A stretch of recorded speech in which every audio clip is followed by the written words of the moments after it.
आपको याद होगा, समाजवादी पार्टी का पिछली बार एक विधायक जीता था, एक विधायक जीत करके गया था।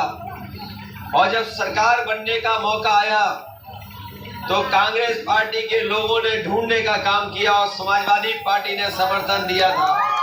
जब समर्थन मिला उसके बाद सरकार बनी थी, लेकिन सरकार बनने के बाद भारतीय जनता पार्टी ने विधायकों को लूटने का काम किया था।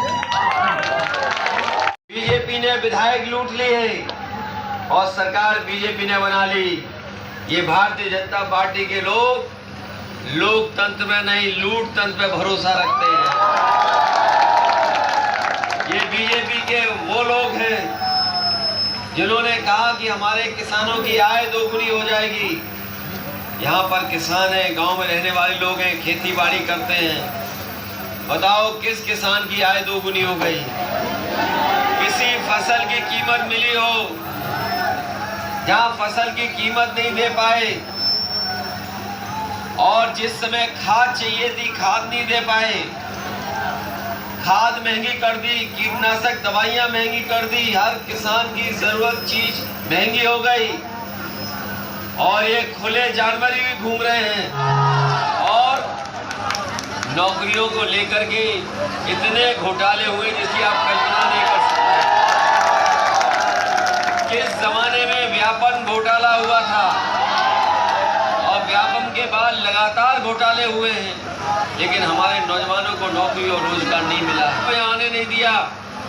समाजवादी पार्टी विकल्प के रूप में आपके बीच में काम करेगी और मुझे भरोसा है कि जिस तरीके से उत्तर प्रदेश में समाजवादी पार्टी सबसे बड़ी पार्टी उभर करके आई है, आपका आशीर्वाद मिल जाएगा तो यहाँ भी विकल्प के रूप में समाजवादी पार्टी इसलिए बहुत लंबी बात न करते हुए, लेकिन इधर सुना है कांग्रेस की भी भाषा बदल गई है, जिन्होंने आजादी के बाद कभी जातियों की जनगणना नहीं की, आरक्षण के सवाल पर कभी फैसले नहीं लिए। बाबा साहब भीमराव अम्बेडकर जी ने जो संविधान दिया था, जिसके तहत अधिकार और सम्मान मिलना था, इन्होंने मंडल कमीशन की भी सिफारिशें लागू नहीं की। लागू तब हुई थी जिस समय पिछड़े वर्ग के नेता ताकतवर हुए और दिल्ली की सरकार को मजबूर किया, तब जाकर के आरक्षण की व्यवस्था लागू हुई, मंडल कमीशन लागू हुआ।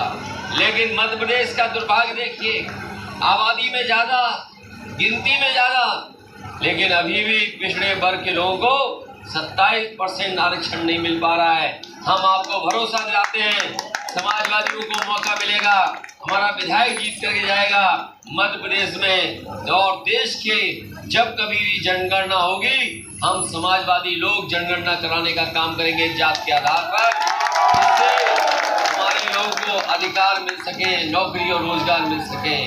मैं इन्हीं शब्दों के साथ आप सबका धन्यवाद देता हूँ।